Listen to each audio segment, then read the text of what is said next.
All this week, I've been exploring what joy looks like in the Bible. That's because on the third Sunday of Advent, we light the candle of joy on the Advent wreath. I've noted the connection between joy and making music, how we can derive joy from events that have not even happened yet, and the fact that even nature itself expresses its joy at God's coming reign. We've talked about what Israel's joy is all about, and even about the joy and delight God has in God's own people.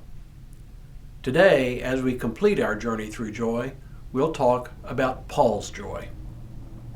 Hello, I'm Stuart Baskin, pastor of First Presbyterian Church of Tyler, Texas, and this is your daily devotional for Saturday, December 17th, 2022. The church today is both like and unlike the church Paul knew. I suspect that if we were able to travel through time and if we were able to understand the language spoken then, we would find a lot of what the church did completely foreign to us. On the other hand, we would be united with our early forebears in some very human things. For one, we would recognize the all-too-human squabbling that went on in the early church. But one thing we might be unprepared for is the level of struggle they underwent as a new and relatively unknown religious sect. Many Christians today believe we are a beleaguered religious minority under attack.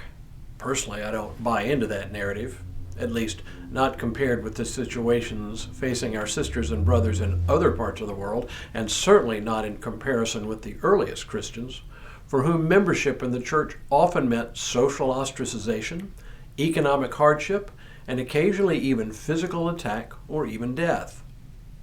Compared to them, we have it easy. The churches Paul wrote to uniformly faced a level of persecution unlike anything most of us even imagine. And this persecution apparently had a profound and predictable impact on the relationships among church members. Why? Because persecution is scary. And when we human beings are afraid, we start to behave in often irrational and self-centered ways.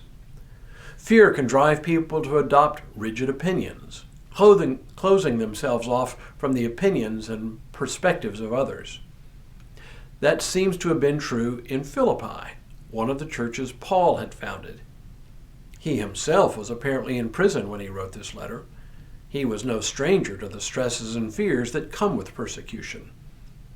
As a result, by turns he would cajole his listeners to buck up and then praise them for their faith and faithfulness. In a passage we happen to read each year on Palm Sunday, Paul encourages the Philippians to hang tough and stick together, not letting their fears divide them. In this passage, we get a glimpse into Paul's heart and what drove him as an apostle. He says, "If there is any encouragement in Christ, any consolation from love, any sharing in the Spirit, any compassion and sympathy, make my joy complete. Be of the same mind, having the same love, being in full accord and of one mind. Do nothing from selfish ambition or conceit, but in humility regard others as better than yourselves. Let each of you look not to your own interests, but to the interests of others.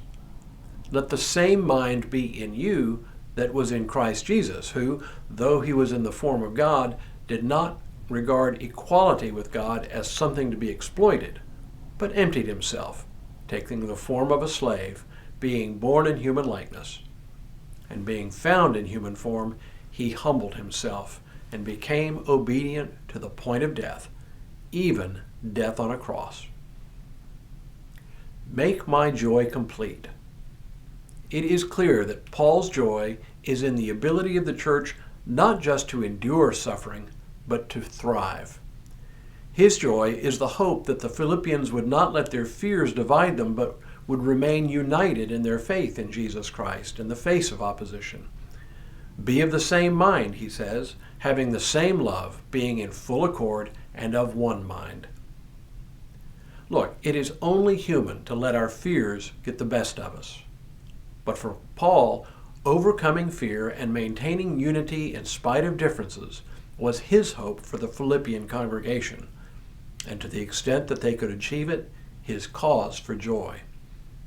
For a church divided is a poor witness to the redeeming and reconciling love of God in Jesus Christ. Maybe we need to hear that same message today. Next week, the candle of love. But for now, may God continue to bless you and keep you in all that you do this day and in all the days ahead.